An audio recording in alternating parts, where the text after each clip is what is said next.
Hello दोस्तों, welcome to ट्रांजेंड academy. तो friends, आशा રાખું છું તમે બધા મજામાં છો, મસ્ત છો। તો પીજીવીસીએલ નું આજે પેપર લેવાયેલું છે, બરાબર। પીજીવીસીએલ ઇલેક્ટ્રિકલ આસિસ્ટન્ટ આઈટીઆઈ ના વિદ્યાર્થી મિત્રો માટે તો એના પેપરનું આપણે અહીંયા 1 બાય 1 સોલ્યુશન કરતા જઈએ, જેથી તમને આઈડિયા આવતો જાય કે ભાઈ પેપર કેવું પૂછાયેલું છે, બરાબર।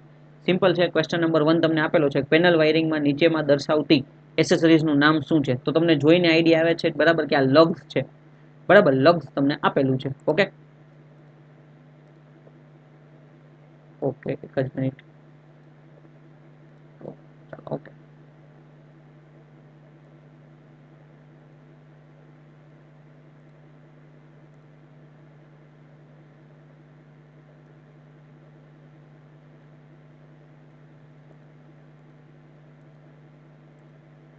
ચાલો, એટલે ક્વેશ્ચન નંબર એ આપણો સાચો આન્સર થશે, બરાબર। પેનલ વાયરિંગ ની અંદર ત્યાર પછી ડીસી શન્ટ મોટરની સ્પીડ હોય એના કરતા નોર્મલ કરતા વધારે કરવા માટે કયા સ્પીડ કંટ્રોલનો ઉપયોગ કરવામાં આવે છે, બરાબર। જો ડીસી શન્ટ મોટરની સ્પીડ છે એ નોર્મલ કરતા વધારવી છે તો એના માટે આપણે option number B field control મેથડનો ઉપયોગ કરવામાં આવશે। જો ઘટાડવી હોય તો આર્મેચર કંટ્રોલ મેથડનો ઉપયોગ કરવામાં આવે છે, બરાબર।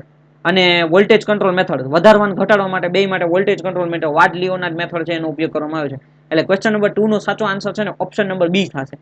ત્યાર પછી સરસ મજાનો ક્વેશ્ચન નંબર 3 આપેલો છે, જે પોલની સંખ્યા પી હોય, સપ્લાય ફ્રીક્વન્સી એફ હોય તો એનએસ, બરાબર। તો કે એનએસ ઇઝ ઇક્વલ ટુ આપણને ખબર છે 120 120 એફ બાય પી, બરાબર। તો સાચો આન્સર ઓપ્શન નંબર બી થશે। સિમ્પલ ક્વેશ્ચન પૂછાયેલો છે, બરાબર। ક્વેશ્ચન નંબર 3 ની વાત 4 ની વાત કરીએ, જો સીલિંગ ફેનમાં કેપેસિટર શોર્ટ થઈ જાય તો સીલિંગ ફેન ચાલુ થશે નહીં। ઓપ્શન નંબર એ આપણો સાચો આન્સર થશે, બરાબર। ત્યાર પછી ક્વેશ્ચન નંબર 5, પોલ પીચ બરાબર ખાલી જગ્યા થશે, તો કે ભાઈ પોલ પીચ બરાબર તો કે શું થશે? તો કે નંબર ઓફ સ્લોટ અને એના છેદમાં પોલની સંખ્યા, એટલે સ્લોટની સંખ્યાના છેદમાં પોલની સંખ્યા, ઓપ્શન નંબર બી આપણો સાચો આન્સર થશે। ત્યાર પછી ક્વેશ્ચન નંબર 6 ઉપર જઈએ, મોટર જનરેટર સેટમાં કઈ મોટરનો ઉપયોગ કરવામાં આવે છે? મોટર જનરેટર સેટમાં કઈ મોટરનો ઉપયોગ કરવામાં આવે છે? ખાસ ધ્યાન રાખજો, ઓપ્શન નંબર ડી સાચો આન્સર થશે, સિંક્રોનસ મોટર। સિંક્રોનસ મોટરનો ઉપયોગ કરવામાં આવે છે। ક્વેશ્ચન નંબર 7 તમને એમ કહે છે કે સ્લિપ રિંગ ઇન્ડક્શન મોટરને ચાલુ કરવા માટે કયા સ્ટાર્ટરનો ઉપયોગ થાય છે? સ્લિપ રિંગ ઇન્ડક્શન મોટર છે તો એમાં આપણે 12 થી રજિસ્ટર એડ કરી શકીએ, એટલે rotor resistance starter, option number C આપણો સાચો આન્સર થશે, રોટર રેઝિસ્ટન્સ સ્ટાર્ટર, ઓકે। ત્યાર પછી ક્વેશ્ચન નંબર 8 તમને એમ કહે છે, સિંગલ ફેઝ ઇન્ડક્શન મોટરમાં મેઇન વાઇન્ડિંગ અને સ્ટાર્ટિંગ વાઇન્ડિંગ વચ્ચેનો ફેઝ એંગલ ખાલી જગ્યા હોય છે। જો સિંગલ ફેઝ ઇન્ડક્શન મોટર છે એટલે મેઇન વાઇન્ડિંગ સ્ટાર્ટિંગ વાઇન્ડિંગ વચ્ચેનો એંગલ, ઓપ્શન નંબર એ 90 સાચો આન્સર થશે। બે વચ્ચે વાઇન્ડિંગનો એંગલ કેટલો હોય છે? તો કે 90 નો એંગલ હોય છે। ક્વેશ્ચન નંબર 9 તમને એમ કહે છે, સોડિયમ વેપર લેમ્પનું આયુષ્ય ખાલી જગ્યા કલાક હોય છે, બરાબર। તો સોડિયમ વેપર લેમ્પનું આયુષ્ય 6000 કલાક હોય છે। જો કે 6000 થી પણ વધારે હોય છે, પણ આમાં મેક્સિમમ 6000 છે એટલે 6000 કલાક આપણે લખીએ છીએ। 10મો ક્વેશ્ચન તમને એમ કહે છે, સરસ મજાનો ક્વેશ્ચન છે કે જો સપ્લાય ફ્રીક્વન્સી 50 હોય, મોટરની સ્પીડ 500 આરપીએમ હોય તો પોલની સંખ્યા શોધો। તો પહેલા આપણું મેઇન સૂત્ર NS is equal to 120 F divided by P। પોલને સૂત્રનો કરતા બનાવો એટલે પોલ બરાબર 120 એને ગુણ્યા 50 અને સ્પીડ છે NS છેદમાં આવી જશે એટલે અહીંયા 500, 2 મીંડા ગયા, અહીંયા 2 મીંડા ગયા, 5 ગયા, 5 ગયા 12, પોલની સંખ્યા 12 થશે, ઓપ્શન નંબર સી સાચો આન્સર થશે, ઓકે। ત્યાર પછી સ્ક્વિરલ કેજ ઇન્ડક્શન મોટરના રોટર સ્લોટ સહેજ વળાંક વાળા હોય છે, સહેજ વળાંક વાળા હોય છે, બરાબર। કારણ કે હવે આની અંદર બે વસ્તુ હોય છે, કાં તો વિન્ડેજ લોસ ઘટાડે છે અને મેગ્નેટિક અવાજ ઘટાડે છે, મેગ્નેટિક અવાજ છે એ ઘટાડે છે, મેગ્નેટિક લોસ, બરાબર। અત્યારે આપણે ઓપ્શન નંબર એ ને આપણે પ્રાયોરિટી આપી છે, બની શકે છે કે ડી પણ હોઈ શકે, બરાબર। એટલે ઓપ્શન નંબર એ ને અત્યારે વધારે પ્રાયોરિટી આપણે આપીએ છીએ। ત્યાર પછી ક્વેશ્ચન નંબર 12 ની આપણે વાત કરીએ, પ્રાયોગિક રીતે મોટાભાગના અલ્ટરનેટર કયા પ્રકારના હોય છે, કયા પ્રકારની રચના હોય છે? જો મોટાભાગના અલ્ટરનેટરની વાત થાય છે, બરાબર, આપણી પાસે બે પ્રકારના અલ્ટરનેટર છે, એક તો રોટેટિંગ ફિલ્ડ સ્ટડી આર્મેચર, મતલબ સ્થિર આર્મેચર, ફિલ્ડ ફરે છે અને આર્મેચર સ્થિર છે, પછી આર્મેચર ફરે છે અને આપણું જે ફિલ્ડ છે એ સ્થિર છે। આમાં સાચો આન્સર થશે ઓપ્શન નંબર એ, રોટેટિંગ ફિલ્ડ પ્રકારનું, એટલે કે આપણું જે ફિલ્ડ છે એ ફરે છે, આર્મેચર સ્થિર છે। વધારે પડતું જે આપણી રચના હોય ને એ અલ્ટરનેટર આપણા છે ને એ રોટેટિંગ ફિલ્ડ પ્રકારના હોય છે। ક્વેશ્ચન નંબર 13, ડીસી 4 પોઈન્ટ સ્ટાર્ટરમાં ખાલી જગ્યા ટર્મિનલ હોય છે। જો કે 4 પોઈન્ટ સ્ટાર્ટરમાં 4 ટર્મિનલ હોય છે, હવે એમાં કયા પ્રકારના હોય છે એ આપણો સાચો આન્સર થશે option number D, L positive, L negative, field અને આર્મેચર, બરાબર। એલ, એફ અને એ ત્રણમાં જે છે તો આપણા 3 પોઈન્ટ સ્ટાર્ટરની અંદર ત્રણ જ હોય છે, એલ, એફ અને એ, પણ જ્યારે 4 પોઈન્ટ સ્ટાર્ટરની અંદર L positive, L negative, F અને એ। ત્યાર પછી 14મો ક્વેશ્ચન છે, પાવર સ્ટેશનનું વધુમાં વધુ અર્થ રેઝિસ્ટન્સ ખાલી જગ્યા હોવું જોઈએ, તો કે 0.5, બધાને આઈડિયા છે જ, બ્રિજ રેક્ટિફાયરમાં ટોટલ કેટલા ડાયોડનો ઉપયોગ થાય છે? તો કે બ્રિજ રેક્ટિફાયરની અંદર 4 ડાયોડનો ઉપયોગ થાય છે. ત્યાર પછી ઓવરહેડ લાઇનમાં વપરાતા ઇન્સ્યુલેટરનું નામ શું છે? તો કે ભાઈ આ તમને ઇન્સ્યુલેટરનો ડાયાગ્રામ આપેલો છે, તો shackle insulator option number D આપણો સાચો આન્સર થશે. ડિસ્ટ્રીબ્યુશનની અંદર આપણે આનો ઉપયોગ કરીએ છીએ સેકલ ઇન્સ્યુલેટરનો, બરાબર. ત્યાર પછી નીચે દર્શાવેલ આકૃતિ શું દર્શાવેલ છે? ક્વેશ્ચન નંબર 17 નો તમને ક્વેશ્ચન આપેલો છે, બરાબર. 17 ની અંદર સાચો આન્સર થશે આપણો લાઇટિંગ એરેસ્ટર. આને આપણે એલએ થી ઓળખીએ છીએ, લાઇટનિંગ એરેસ્ટર તરીકે ઓળખવામાં આવે છે. સેમ 18મો ક્વેશ્ચન એ આકૃતિમાંથી તમને આપેલો છે. આકૃતિમાં દર્શાવેલ ઇક્વિપમેન્ટનું નામ જણાવો. તો 11 કેવી ડીઓ ફ્યુઝ, બરાબર. 11 કેવી ડીઓ ફ્યુઝ તરીકે આને ઓળખવામાં આવે છે. ત્યાર પછી ક્વેશ્ચન નંબર 19 તરફ જઈએ. ભાઈ એક્સ માર્ક કરેલ ભાગનું નામ જણાવો. જો એક્સ છે આવી રીતના છે એટલે એનો મતલબ એ કન્ઝર્વેટર ટેન્ક ઉપર આંગળી કરે છે, એટલે ઓપ્શન નંબર બી આપણો સાચો આન્સર થશે, કન્ઝર્વેટર ટેન્ક, બરાબર. ત્યાર પછી તમે જો એક્સ માર્ક કરેલ ભાગને ઓળખી બતાવો. હવે એક્સ છે એ આના ઉપર જો માર્ક કરે છે, બરાબર, આના ઉપર, તો એનો મતલબ કે આ જે છે એને આપણે વી ક્રોસામ તરીકે ઓળખવામાં આવે છે. ઓપ્શન નંબર એ આપણો સાચો આન્સર થશે. ત્યાર પછી બીઆઈએસ નું પૂરું નામ, બીઆઈએસ નું પૂરું નામ, તો કે એનો સાચો આન્સર થશે bureau of Indian standard. Option number C આપણો સાચો આન્સર થશે, બરાબર. એસડબ્લ્યુજી નો તો આપણને બધાને આઈડિયા છે જ, સ્ટાન્ડર્ડ વાયર ગેજ, બરાબર. Standard wire gauge option number B આપણો સાચો આન્સર થશે. ત્યાર પછી ક્વેશ્ચન નંબર 23 ની વાત કરીએ તો કે બ્રિટાનિયા જોઈન્ટનો ઉપયોગ શા માટે કરવામાં આવે છે? તો કે એનો સાચો આન્સર થશે ઓપ્શન નંબર બી, મિકેનિકલ તાકાત વધારવા માટે. બ્રિટાનિયા જોઈન્ટનો ઉપયોગ શેના માટે ઉપયોગ કરવામાં આવે છે? મિકેનિકલ તાકાત વધારવા માટે. નીચે દર્શાવેલું ટૂલનું નામ, ક્વેશ્ચન નંબર 24, તો કે બધાને ખબર છે ક્રિમ્પિંગ ટૂલ તરીકે ઓળખવામાં આવે છે. ઓપ્શન નંબર સી સાચો આન્સર થશે, બરાબર. ક્વેશ્ચન નંબર 25 સારો એવો ક્વેશ્ચન છે. ડાઈ સ્ટોકનો ઉપયોગ શેના માટે છે? તો કે પાઇપ ઉપર બહારના થ્રેડ પાડવા માટે ડાઈ સ્ટોકનો ઉપયોગ કરવામાં આવે છે. ત્યાર પછી ક્વેશ્ચન નંબર 26 ની વાત કરીએ તો કે એ આકૃતિમાંથી જે તમને કીધું નીચેનામાંથી કયું એક ટીન મેનસ રિવેટ છે, બરાબર. ટીન મેનસ રિવેટ છે, તો એનો સાચો આન્સર થશે ઓપ્શન નંબર એ 1 છે. આ જે છે એ ટીન મેનસ રિવેટ તરીકે ઓળખવામાં આવે છે. ઓકે. 27મો ક્વેશ્ચન એકદમ ઈઝી ક્વેશ્ચન છે, બરાબર. ઈએમએફ નું પૂરું નામ જણાવો. Electromotive force, electromotive force option number D આપણો સાચો આન્સર થશે. જો અહીંયા ભાઈ ઇલેક્ટ્રિકલ મોટિવ ફોર્સ કર્યું છે, ઇલેક્ટ્રોમોટિવ ફોર્સ ઈએમએફ, બરાબર. ઓપ્શન નંબર ડી આપણો સાચો આન્સર થશે. ત્યાર પછી જો કંડક્ટરનો ક્રોસ સેક્શનલ એરિયા બમણો કરવામાં આવે તો રેઝિસ્ટન્સની કિંમતમાં શું ફરક પડશે? જો R is equal to rho L by A, તો એનો મતલબ કે R is inversely proportional to A. ચાલો ક્લિયર, અહીંયા સુધી મગજમાં બેસું, બરાબર. હવે અહીંયા આપણે શું કીધું છે? ભાઈ કંડક્ટરનો એરિયા બમણો કરવામાં આવે એટલે એરિયા હતો એનાથી ડબલ કરી દેવામાં આવે, બરાબર. તો કંડક્ટરનો એરિયા જો બમણો કરવામાં આવે તો રેઝિસ્ટન્સની કિંમતમાં શું ફરક પડશે? એટલે અહીંયા આપણી પાસે તમે જુઓ અહીંયા 1 છે, અહીંયા 1 લઈ લઈએ. હવે આપણે એરિયા બમણો કરી નાખ્યો 2 કરી નાખીએ, અથવા બમણાને આપણે શું કરીએ તો સ્ક્વેર થી દરેક ગણતરી કરો છો, બરાબર. તો એકચ્યુઅલમાં ભાઈ બમણો કરી દેવામાં એરિયા આપણો બમણો થશે, તો રેઝિસ્ટન્સ કેટલો ઘટશે? જો લેન્થની વેલ્યુ સરખે સરખી હોય, બરાબર, તો આપણો સાચો આન્સર છે એ અડધો થશે. ઓપ્શન નંબર બી આપણો સાચો આન્સર થશે, બરાબર. ઓપ્શન નંબર બી બમણો કરી દેવામાં આવશે. આવી રીતના આપણને ક્વેશ્ચન આપેલો છે, બરાબર. તો એનો મતલબ કે ભાઈ રેઝિસ્ટન્સ અડધો થશે. જો ડાયામીટર વાળું હોય ને, ઘણી વખત કેટલાયને ક્વેશ્ચન થાય, કારણ કે π/4d² ડાયામીટરમાં ફેરફાર થાય ને તો છે ને ઓલું 4 ગણો ને એવો બધું આવે, પણ અહીંયા એરિયાની ડાયરેક્ટ વાત કરી છે. એરિયા ડબલ થાય, એરિયા જો બમણો થાય તો એનો મતલબ કે રેઝિસ્ટન્સ છે એ અડધો થશે. સિમ્પલ. કારણ કે એરિયા વધશે તો રેઝિસ્ટન્સ ઘટશે, પણ આ બે એકબીજાના ઇન્વર્સલી પ્રોપોર્શનલ એટલે વ્યસ્ત પ્રમાણમાં છે. ત્યાર પછી 100 વોટના 100 લેમ્પ રોજના 8 કલાક ઉપયોગ કરવામાં આવે તો માસિક ઉર્જા ઉપયોગ કેટલા યુનિટ થશે? જો 100 વોટના 10 લેમ્પ છે, બરાબર, 8 કલાક ડેઈલી હાલે છે, એટલે આ એક દિવસની એનર્જી ગણતરી થઈ તો 8000 વોટ એક દિવસમાં યુઝ થાય છે. તો એને આપણે યુનિટમાં આપણે કિલોવોટ અવરમાં બદલાવો હોય તો કેટલા થઈ જશે? મતલબ કે યુનિટમાં બદલાવો હોય તો 8000 અને એના ભાગ્યા તમે 1000 કરી નાખો એટલે એક દિવસના 8 યુનિટ બારે છે, બરાબર. 8 યુનિટ બારે છે. તો હવે આપણે અહીંયા તમને કીધું છે કે માસિક ઉર્જા, તો કે સિમ્પલ છે, મહિનાના એટલે 30 ગુણ્યા 8, 8 તેરી 24 એટલે 240 યુનિટ. ઓપ્શન નંબર એ આપણો સાચો આન્સર થશે, 240 યુનિટ વાપરે છે, બરાબર. ક્લાસ બી ઇન્સ્યુલેશન વધુમાં વધુ કેટલું તાપમાન સહન કરી શકે છે? ઓપ્શન નંબર ડી સાચો આન્સર થશે 130, બરાબર. 130 ડિગ્રી જેટલું સહન કરી, YAEB આવી રીતના તમે યાદ રાખેલું હોય તો. પછી ક્વેશ્ચન નંબર 31 તમને એમ કહે છે 3/20 નો વાયર એટલે શું? બરાબર. તો કે એનો મતલબ એવો થયો 3 વાયર છે અને 20 એનો ગેજ છે, બરાબર. 3 વાયર છે, ખાસ ધ્યાન રાખજો 3 વાયર છે અને એક વાયરનો ગેજ છે ને એ 20 છે, તો એક ઓપ્શન નંબર એ આપણો સાચો આન્સર થશે. નીચે ત્રણેયનો 20 ગેજ ભેગો થાય છે, ત્રણેયનો ભેરો ન થાય, બરાબર, એટલે એક વાયરનો ગેજ 20 છે, એટલે એકનો ગેજ 20 છે, એકનો ગેજ, આવી રીતના આપણે ગણતરી કરી શકીએ, બરાબર.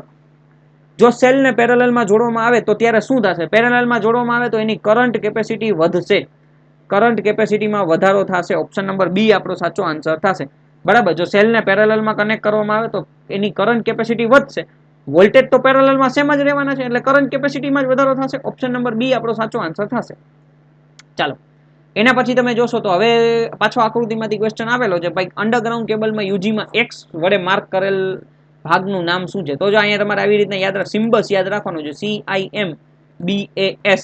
હવે જો આ સર્વિંગ છે, આ આર્મોરિંગ છે, તો એનો મતલબ અહીંયા બી છે, એટલે બી એટલે બેડિંગ. ઓપ્શન નંબર એ આપણો સાચો આન્સર થશે, બરાબર. સિમ્બલ્સ, સી એટલે કોર, આઈ એટલે ઇન્સ્યુલેશન, એમ એટલે મેટાલિક શીટ, બી એટલે બેડિંગ, એ એટલે આર્મોરિંગ અને એસ એટલે સર્વિંગ, સૌથી ઉપરનો ભાગ. તો પહેલા અહીંયા તમે જો સર્વિંગ આવી ગયું, પછી એ થી આપણું આર્મોરિંગ આવી ગયું, અહીંયા આપણું બી છે, બી એટલે બેડિંગ થઈ જશે, બરાબર. ભાઈ અહીંયા મેટાલિક શીટ છે, પછી અહીંયા ઇન્સ્યુલેશન છે, અને અહીંયા આપણું આ કોર છે, મતલબ કે કેબલ. 1 મેગા ઓહમ બરાબર 10⁶ ઓહમ. ઓપ્શન નંબર સી આપણો સાચો આન્સર થશે. ઓકે, હવે સરસ મજાનો ક્વેશ્ચન છે કે એક લેમ્પનો પ્રતિરોધ 125 ઓહમ હોય, જો તેમાંથી 2 એમ્પિયરનો કરંટ પસાર થાય તો વોલ્ટેજની કિંમત શું થશે? V IR, બરાબર. તો I કેટલા છે? 125, એને ગુણ્યા R કેટલા છે? તો કે I * R, R ની વેલ્યુ કેટલી છે? સોરી, 125 આપણો ઓહમ છે, 125 ઓહમ R ની વેલ્યુ છે, અને કરંટ 2 એમ્પિયર છે, તો 125 ગુણ્યા 2 એટલે 250 વોલ્ટ. ઓપ્શન નંબર સી આપણો સાચો આન્સર થશે. સાવ સિમ્પલ ક્વેશ્ચન, ઓહમના નિયમ ઉપરથી આપણને આપેલો છે, બરાબર. 125 એક લેમ્પનો રેઝિસ્ટન્સ 125 ઓહમ હોય અને તેમાંથી 2 એમ્પિયરનો કરંટ પસાર થાય તો વોલ્ટેજની કિંમત કીધી છે, બરાબર. V IR. ત્યાર પછી 36મો ક્વેશ્ચન તમને એમ કહે છે આપેલા સર્કિટનો ટોટલ અવરોધ કેટલો છે?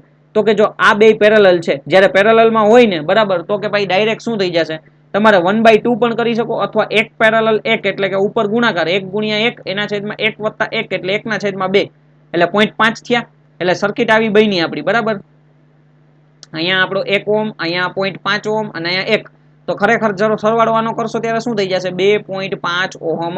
ઓપ્શન નંબર ડી આપણો સાચો આન્સર થશે. આ પણ સાવ સિમ્પલ ક્વેશ્ચન હતો, બરાબર. નીચેનામાંથી કયા લેમ્પનું રેઝિસ્ટન્સ ઓછું હશે? જેનો પાવર, જો પાવરનો પાવર V²/R, બરાબર. Power is inversely proportional to resistance છે, અહીંયા વોલ્ટેજ આપેલા છે એટલે બધી જગ્યાએ વોલ્ટેજ, તો પાવર ઇન્વર્સલી પ્રોપોર્શનલ ટુ રેઝિસ્ટન્સ. જો રેઝિસ્ટન્સ ઓછો છે, રેઝિસ્ટન્સ ઓછો હોય તો જેનો પાવર સૌથી વધારે હોય 200 વોટ સૌથી વધારે પાવર છે, તો એનો રેઝિસ્ટન્સ ઓછો છે. ગણતરી કરીને પણ તમે જોઈ શકો છો, પણ ગણતરી કરવાની જરૂર નથી, આ મેથડથી તમે ડાયરેક્ટ ઇઝીલી કરી, જેનો પાવર સૌથી વધારે એના રેઝિસ્ટન્સ ઓછો. ઓપ્શન નંબર એ આપણો સાચો આન્સર થશે, કારણ કે વોલ્ટેજ બધાયને સેમ છે. વિસ્ટન બ્રિજમાં કયા મીટરનો ઉપયોગ કરવામાં આવે છે? તો કે ગેલ્વેનોમીટર. ઓપ્શન નંબર સી આપણો સાચો આન્સર છે, બરાબર. ત્યાર પછી કેપેસિટરના કેપેસિટન્સ શેના ઉપર આધાર નથી? ખાસ ધ્યાન રાખજો, શેના ઉપર આધાર નથી, બરાબર. તો એમાં સાચો આન્સર થશે ઓપ્શન નંબર ડી, ફ્રીક્વન્સી. કારણ કે કેપેસિટરનું સૂત્ર C = ε0 ε/d. એ એટલે એરિયા, ડી એટલે આપણો શું થઈ ગયું? બે પ્લેટ વચ્ચેનું ડિસ્ટન્સ, અને આ ડાઇલેક્ટ્રિક મટીરિયલ આવી ગયું ε0 ε/r, બરાબર. એટલે શેના ઉપર આધાર નથી? તો ઓપ્શન નંબર ડી આપણો સાચો આન્સર થશે. ત્યાર પછી ચોથા 40મો ક્વેશ્ચન, 4 પાઇકોફેરાડેના બે કેપેસિટરને સિરીઝમાં જોડવામાં આવેલા છે, તો ટોટલ કેપેસિટન્સ કેટલું થશે? જો બે કેપેસિટર છે સિરીઝમાં જોડેલા છે, I4 પાઇકોફેરાડે, I4 પાઇકોફેરાડે, પણ કેપેસિટર સિરીઝમાં ઉલટું વર્ક કરે, એટલે તમારે ખાસ ધ્યાન રાખવાનું છે 4 × 4/4 વત્તા 4, ચોકે ચોકે 16/8, 8 દૂને 16, 2 પાઇકોફેરાડે. ઓપ્શન નંબર એ આપણો સાચો આન્સર છે, અથવા તમે 4/2 ડાયરેક્ટ પણ કરી શકતા હતા, બરાબર. પ્યોરલી રેઝિસ્ટિવ સર્કિટમાં પાવર કેટલો હોય છે? હવે આ ક્વેશ્ચનમાં થોડોક આપણે સ્ટાર મારીએ છીએ. જો પાવર ફેક્ટર હોઈ શકે, કારણ કે પાવર અત્યારે આપણે છે ને પાવર કીધો હોય ને તો ખાસ ધ્યાન રાખજો એ વધારે હોય. પાવરનું સૂત્ર છે પાવર = VI, પણ જો પાવર ફેક્ટરની વાત કરીએ ને, પાવર ફેક્ટરની, તો યુનિટી આવશે. પાવર ફેક્ટરની વાત કરીએ તો યુનિટી આન્સર આવી શકે છે, પણ અહીંયા ખાલી પાવર, કારણ કે પ્યોર રેઝિસ્ટિવ સર્કિટમાં પાવર તો VI થાય. શૂન્ય આ ભાઈએ લખ્યું છે, ટીક કરેલું છે, શૂન્ય પ્યોર ઇન્ડક્ટિવ ને પ્યોર કેપેસિટિવ નું થાય. પ્યોર રેઝિસ્ટિવમાં આપણને પાવર મળે છે પાવર = VI, એટલે આપણે વધારે ઉપર ટીક કરીએ છીએ. જો પાવર ફેક્ટરની વાત થાય તો યુનિટી આન્સર આવી શકે છે. ત્યાર પછી 42મો ક્વેશ્ચન, કઈ ઇલેક્ટ્રિકલ ક્વોન્ટિટીનો યુનિટ 1 કિલોવોટ અવર છે? તો કે ભાઈ એનર્જી, સિમ્પલ વસ્તુ છે, બરાબર.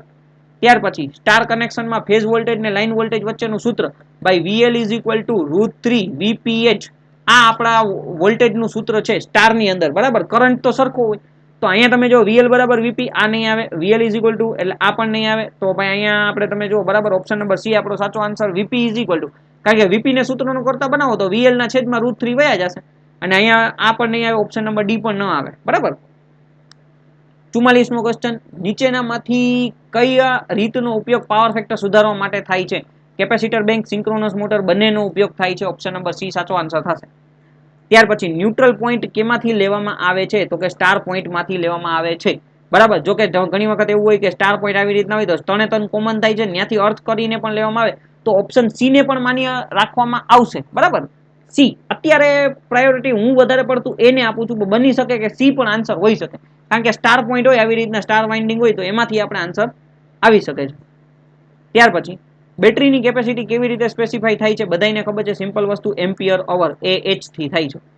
IS નિયમ પ્રમાણે પાવર સબ સર્કિટનો મેક્સિમમ લોડ કેટલો હોવો જોઈએ? તો કે ભાઈ 3000 વોટ, બરાબર. 3000 વોટ મેક્સિમમ આપણા સબ સર્કિટનો મેક્સિમમ લોડ 3000 વોટથી વધારે હોવો જોઈએ નહીં, બરાબર.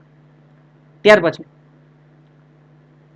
આઈ નિયમ અનુસાર વાયરિંગ એસેસરીઝમાં લીકેજ કરંટ ખાલી જગ્યાથી વધુ ન હોવો જોઈએ, તો એનો સાચો આન્સર થશે ફૂલ લોડ કરંટનો 1/5000 ભાગમો થી વધારે હોવો જોઈએ નહીં. લીકેજ કરંટ છે 1/5000મો ભાગ થી વધુ ન હોવો જોઈએ. ક્વેશ્ચન નંબર 49, આઈસીડીપી નું પૂરું નામ શું છે? Iron clad double pole switch. Iron clad double pole, બરાબર. ક્લિટ છે, અહીંયા ક્લિટ છે, પોટ છે, પોલ છે, iron clad, iron clad double pot, એટલે ઓપ્શન નંબર સી આપણો સાચો આન્સર થશે. ત્યાર પછી ક્વેશ્ચન નંબર 50, નીચે જણાવેલ આકૃતિમાં કયા પ્રકારની એસેસરીઝ દર્શાવેલ છે? તો કોઈ હોલ્ડિંગ એસેસરીઝ છે, સિમ્પલ વસ્તુ છે, હોલ્ડર આપેલું છે. 3 પિન ટોપમાં લાંબી પિનનો ડાયામીટર વધારે હોય છે કારણ કે ઓછા રેઝિસ્ટન્સને કારણે ફોલ્ટ કરંટ અર્થમાંથી પસાર થઈ શકે, ઇઝીલી પસાર થઈ શકે. એરિયા વધારે તો રેઝિસ્ટન્સ ઓછો તો ઇઝીલી કરંટને પાથ મળી જાય. ત્યાર પછી નીચેનો સિમ્બોલ શું દર્શાવે છે? સીલિંગ ફેન, બધાને ખબર છે સીલિંગ ફેન આપણે આવી રીતના દર્શાવતા હોઈએ છીએ. ઓપ્શન નંબર બી સાચો આન્સર થશે. MCB નું પૂરું નામ, MCB નું પૂરું નામ miniature circuit breaker, miniature circuit breaker. ત્યાર પછી 14/36 માં 14 અને 36 વાયર શું દર્શાવે છે? તો 14 છે એ કંડક્ટરની સંખ્યા અને 36 છે એ વાયરનો ગેજ. આની પહેલા આપણે ઓલું જોયું હતું, બરાબર. ઓપ્શન નંબર એ આપણો સાચો આન્સર થશે. 3/20 વાળું તો અહીંયા એ જ થયું, 14 આપણા કંડક્ટરની સંખ્યા અને એ છે, અને એના પછી આપણે 36 છે એ વાયરનો ગેજ દર્શાવશે. ગોડાઉન વાયરિંગ સર્કિટમાં 4 લેમ્પને કંટ્રોલ કરવા માટે કેટલી 2-વે સ્વિચની જરૂરિયાત પડશે? તો કે 3 2-વે સ્વિચની જરૂરિયાત પડશે. ઓપ્શન નંબર બી આપણો સાચો આન્સર થશે, 3, બરાબર. ત્યાર પછી ઇન્સ્યુલેશન રેઝિસ્ટન્સ માપવા માટે શેનો ઉપયોગ થાય છે? મેગરનો ઉપયોગ થાય છે. હાઈ રેઝિસ્ટન્સ માપવા માટે આપણે મેગરનો ઉપયોગ કરીએ છીએ. હાઉસ વાયરિંગમાં અર્થ વાયર કેટલા SWG નો વાપરવામાં આવે છે? 8 standard wire gauge, 8 SWG. Pipe અર્થિંગમાં પાઇપનો ડાયામીટર મિનિમમ કેટલો હોવો જોઈએ? તો કે 38 mm હોવો જોઈએ. LED શેમાંથી બને છે? Gallium arsenide. Option number C આપણો સાચો આન્સર થશે. ત્યાર પછી question number 60, moving coil instrument નીચેનામાંથી કયા સિમ્બોલ વડે દર્શાવવામાં આવે છે? તો આ જે સિમ્બોલ છે ઓપ્શન નંબર બી આપણો સાચો આન્સર થશે. એ મૂવિંગ કોઇલ ઇન્સ્ટ્રુમેન્ટ માટે દર્શાવવામાં આવે છે. મૂવિંગ આયરન ઇન્સ્ટ્રુમેન્ટનો સ્કેલ અસમાન હોય છે. ઓપ્શન નંબર બી આપણો સાચો આન્સર થશે, અસમાન હોય છે, બરાબર. ટ્રાન્સફોર્મરમાં લેમિનેટેડ કોર વાપરવાનો હેતુ શું હોય છે? એડી કરંટ લોસ ઓછો કરવા માટે આપણે લેમિનેશનનો ઉપયોગ કરીએ છીએ. હિસ્ટેરિસિસ લોસ ઓછો કરવા માટે silicon steel, dynamo steel. Option number D આપણો સાચો આન્સર થશે. ટ્રાન્સફોર્મરમાં ઓઇલની ડાઇલેક્ટ્રિક સ્ટ્રેન્થ 33 kV. સાવ સિમ્પલ ક્વેશ્ચન છે, બરાબર. સરસ મજાનો ક્વેશ્ચન છે. 120 એમ્પિયર અવર કેપેસિટી વાળી બેટરીમાંથી 8 એમ્પિયરનો કરંટ કેટલા કલાક સુધી વહન થઈ શકશે? તો કે સિમ્પલ 120/8 કરી નાખો. 120 એમ્પિયર અવર 120/8, 8 એમ્પિયરનો કરંટ આપણે આપવાનો છે. 120/8 કરશો, બરાબર, એટલે 15. ઓપ્શન નંબર બી આપણો સાચો આન્સર થશે. ડીસી જનરેટર કયા સિદ્ધાંત ઉપર કાર્ય કરે છે? ફેરેડેના ઇલેક્ટ્રોમેગ્નેટિક ઇન્ડક્શનના નિયમ મુજબ કાર્ય કરે છે, બરાબર. 66 ની અંદર ટોંગ ટેસ્ટર વર્કિંગ પ્રિન્સિપાલ ખાલી જગ્યા છે. ટોંગ ટેસ્ટરને આપણે ક્લિપ ઓન મીટરથી ઓળખીએ છીએ. મ્યુચ્યુઅલ ઇન્ડક્શનના સિદ્ધાંત ઉપર કાર્ય કરે છે. વેવ વાઉન્ડ આર્મેચરમાં પેરેલલ પાથની સંખ્યા 2 હોય છે. આર્મેચર પેરેલલ પાથની સંખ્યા 2 હોય છે, બરાબર. એટલે અહીંયા ઓપ્શન નંબર બી સાચો આન્સર થશે. પોલની સંખ્યાને ધ્યાનમાં રાખ્યા વિના 2 ની સમાન હોય છે. એમીટરની સર્કિટમાં ખાલી જગ્યા જોડવામાં આવે છે? તો કે સિરીઝમાં જોડવામાં આવે છે. એમીટર સિરીઝમાં, વોલ્ટમીટર પેરેલલમાં. સીપીયુ નું પૂરું નામ control processing unit. Control processing unit option number A જ આપણો સાચો આન્સર થશે. બરાબર, કંટ્રોલ પ્રોસેસ યુનિટ. 1 KB બરાબર 1 KB બરાબર 1024 બાઇટ. ઓપ્શન નંબર એ આપણો સાચો આન્સર થશે. સિમ્પલ ક્વેશ્ચન છે. પાઈની કિંમત બધાને ખબર છે 22/7 અથવા તો 3.14. બરાબર, ઓપ્શન નંબર એ સાચો આન્સર થશે. 1 ઇંચ બરાબર 25.4 mm છે, તો 23 ઇંચ બરાબર કેટલા? તો કે 23 એને ગુણ્યા તમારે 25.4 કરવાના થશે. 23 ગુણ્યા 25.4 કરો એટલે અહીંયા તમે છેદમાં 10 કરીને 254 નો ગુણાકાર 23 હારે કરીને તમે ડાયરેક્ટ કરો ને એટલે 584.2 આપણો સાચો આન્સર આવશે. બરાબર, 584.2. Yes, done. ઓકે, અને સિમ્પલ વસ્તુ છે, કારણ કે 3 આંકડામાં આન્સર આવવો જોઈએ. બરાબર, તો એટલે એના માટે આપણે તમે એ પ્રમાણે પણ ગણતરી જોઈ શકો છો. લોખંડમાં કાટ લાગવાની પ્રક્રિયા એ રાસાયણિક પ્રક્રિયા છે. બરાબર, સામાન્ય વ્યક્તિના શરીરનું તાપમાન કેટલું હોય છે? તો કે 98.6 ડિગ્રી સેલ્સિયસ. 98.6 degree Celsius. બરાબર, સોરી એક જ મિનિટ, આ ખોટું છે. 98.6 ફેરાનહીટ આવશે. 98.6 છે એ ફેરાનહીટ આવશે. બરાબર, 36.9 ઓપ્શન નંબર બી આપણો સાચો આન્સર થશે. સામાન્ય માણસનું તાપમાન 98.6 તો બહુ વધી જાય સેલ્સિયસમાં. ફેરાનહીટ 98 વાળું ફેરાનહીટમાં આવશે. બરાબર, 98 વાળું છે એ ફેરાનહીટની અંદર આવશે. સાચો આન્સર અહીંયા આપણી પાસે બી થશે. બી. સિરીઝ ચેક કરો. હવે જો અહીંયા તો 8 8 8 જ છે. બરાબર, એનો મતલબ કે અહીંયા 8 જ આવવા જોઈએ. અહીંયા તમે જો 22 માં 6 ઉમેર્યા, હવે 28 માં 6 ઉમેરો એટલે એનો મતલબ કે 34 આપણો આન્સર આવશે. ઓપ્શન નંબર સી સાચો આન્સર થશે. સિમ્પલ. ત્યાર પછી નીચેનામાંથી કોણ નાનું, સૌથી નાનું કોણ છે? બરાબર, તો એમાં સાચો આન્સર થશે ઇલેક્ટ્રોન. ઓપ્શન નંબર સી આપણો સાચો આન્સર થશે. એટમની અંદર ઇલેક્ટ્રોન હોય છે. ઘણા લોકોને એમ થાય એટમ નાનકડો હોય, પણ એટમ કરતા ઇલેક્ટ્રોન નાના હોય છે. વિશ્વમાં સૌથી મોટો દરિયો પેસિફિક મહાસાગર. ઓહમના નિયમ પ્રમાણે કયું સૂત્ર સાચું છે? તો કે જો power is equal two I square R આપણે કહી શકીએ. બરાબર, કારણ કે V પ્લસ R નો આવે, R1 પ્લસ R2 IR. અહીંયા ગુણાકાર હોત ને તો માનત, પણ ગુણાકાર નથી એટલે સાચો આન્સર ઓપ્શન નંબર સી થશે. 8 અને 24 ઓહમના બે રેઝિસ્ટન્સને સમાંતરમાં જોડવામાં આવે તો સિમ્પલ છે. 8 ગુણ્યા 24 એના છેદમાં 8 વત્તા 24 એટલે અહીંયા 8 એને ગુણ્યા 24 અને એના છેદમાં અહીંયા કેટલા થઈ જશે? તો કે 32. 8 ચોકું 32, 8 ચોકું 32, 4 છક 24, 6 ઓહમ આન્સર થશે. ઓપ્શન નંબર એ આપણો સાચો આન્સર થશે. શોર્ટ સર્કિટમાં ખાલી જગ્યા હોય છે તો કે શોર્ટ સર્કિટમાં રેઝિસ્ટન્સ 0 થઈ જાય છે. ઓપ્શન નંબર બી સાચો આન્સર થશે. ત્યાર પછી એકદમ દર્દનાક વીજળી શોક કેટલા કરંટથી લાગે છે? એકદમ દર્દનાક તો કે 50 મિલી એમ્પિયરથી લાગે છે. ઓકે, ઓપ્શન નંબર બી આપણો સાચો આન્સર થશે. પછી 82મો ક્વેશ્ચન, મટીરિયલ થોડી માત્રામાં મેગ્નેટાઇઝ થાય તેવા મટીરિયલને પેરામેગ્નેટિક મટીરિયલ કહેવામાં આવે છે. ફેરોમેગ્નેટિક મટીરિયલ એટલે સારામાં સારું મટીરિયલ. ડાયમેગ્નેટિક મટીરિયલ એટલે જેની અંદરથી કોઈ મતલબ મેગ્નેટાઇઝ થતું જ નથી. પેરામેગ્નેટિક એટલે વચ્ચેનું. બરાબર, રજિસ્ટર ટેમ્પરેચર કોએફિશિયન્ટ ઓહમ પર ડિગ્રી સેલ્સિયસ થી દર્શાવવામાં આવે છે. ઓપ્શન નંબર બી સાચો આન્સર થશે. 84મો ક્વેશ્ચન, ઇલેક્ટ્રિકલ પાવર ટ્રાન્સમિશન ખાલી દ્વારા થાય છે? તો કે ઓવરહેડ અને અંડરગ્રાઉન્ડ બંને સિસ્ટમથી થાય છે. ઓપ્શન નંબર સી સાચો આન્સર થશે. ટ્રાન્સમિશન લાઇનમાં ACSR કંડક્ટરનો ઉપયોગ થાય છે. સામાન્ય રીતે કઈ ડિસ્ટ્રીબ્યુશન સિસ્ટમનો ઉપયોગ થતો નથી? તો કે 3 ફેઝ 3 વાયરનો થાય છે, 3 ફેઝ 4 વાયર થાય છે, સિંગલ ફેઝ 2 વાયર થાય છે, સિંગલ ફેઝ 3 વાયર નથી થતો. ઓપ્શન નંબર સી સાચો આન્સર છે. એટલે કે આનો ઉપયોગ થતો નથી. બરાબર, સ્ટેન ઇન્સ્યુલેટરની એક ડિસ્ક 11 kV વોલ્ટેજ સહન કરી શકે છે. બરાબર, ત્યાર પછી HV ટ્રાન્સમિશન લાઇનનો સૌથી ઉપરનો કંડક્ટર એ અર્થ કંડક્ટર કહેવામાં આવે છે. આઇસોલેટરનો ઉપયોગ ખાલી જગ્યા થાય છે? તો કે ભાઈ ફોલ્ટ થાય ત્યારે ફોલ્ટ શોધવા નહીં, લોડ જોડાયેલો હોય ત્યારે કરંટ માપવા નહીં. તો કે ઓપ્શન નંબર સી સાચો આન્સર છે. લોડ કનેક્ટિંગ અને ડિસકનેક્ટિંગ કરવા પણ નો લોડ વખતે ખાસ ધ્યાન રાખજો, નો લોડ વખતે સર્કિટ બ્રેકર આરે ઇન્ટરલિંક થયેલું હોય છે. આર્મોરિંગનું કામ શું છે? ખાલી જગ્યા. આર્મોરિંગ શું કરે છે? તો કે કેબલને મિકેનિકલ ડેમેજથી રક્ષણ આપે છે. ઓપ્શન નંબર બી સાચો આન્સર થશે. કેબલના મિકેનિકલ ડેમેજથી રક્ષણ આપવા માટે આર્મોરિંગનો ઉપયોગ થાય છે. ભારતમાં સ્ટાન્ડર્ડ જનરેશન વોલ્ટેજ 11 kV છે. 11 થી 16 ની વચ્ચે હોય, 11 થી 15 કહી તો પણ ચાલશે. બુકોલ્સ રિલે ખાલી જગ્યામાં રક્ષણ માટે ઉપયોગી છે? તો કે ટ્રાન્સફોર્મરમાં બુકોલ્સ રિલે વપરાય છે, બધાને ખબર છે. નીચેનામાંથી કઈ નોન કન્વેન્શનલ એનર્જી સોર્સ નથી? ખાસ ધ્યાન રાખજો, નથી કીધું છે. જો ટાઇડલ, જીઓ, વિન્ડ છે આ નોન કન્વેન્શનલ એનર્જી સોર્સ છે. જ્યારે ન્યુક્લિયર છે એ કન્વેન્શનલ એનર્જી સોર્સ છે. એટલે ઓપ્શન નંબર સી આપણો સાચો આન્સર થશે કે એ ન્યુક્લિયર એનર્જી નોન કન્વેન્શનલ નથી, એ કન્વેન્શનલ છે. ટ્રાન્સમિશન લાઇન માટે ઓવરહેડ લાઇનમાં કંડક્ટર મુખ્યત્વે સ્ટ્રેન્ડેડ હોય છે, કારણ કે સ્ટ્રેન્ડેડ કંડક્ટર છે એ જ એસીએસઆર છે. બરાબર. 95 ની અંદર એન ટાઈપ સેમિકન્ડક્ટર બનાવવા માટે કઈ અશુદ્ધિ ઉમેરવામાં આવે છે? તો ટેટ્રાવેલેન્ટ ની અંદર પેન્ટાવેલેન્ટ ઇમ્પ્યુરિટી એટલે કે આર્સેનિક ઉમેરવામાં આવે છે. આર્સેનિક ઉમેરવામાં આવે છે.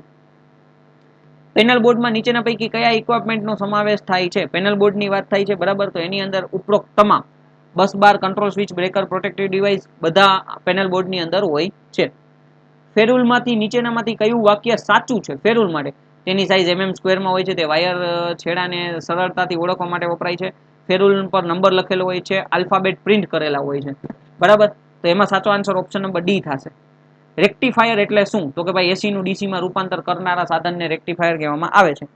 લક થિમ્બલ માટે કયું વાક્ય સાચું છે? તો તે વાયર કેબલના ટર્મિનેશન માટે વપરાય છે. તે કોપર એલ્યુમિનિયમમાંથી બનાવેલા હોય છે. કનેક્શનની કંડક્ટિવિટીમાં વધારો થાય છે. ઉપરોક્ત તમામ. તો સાચો આન્સર થશે ઓપ્શન નંબર ડી, ઉપરોક્ત તમામ.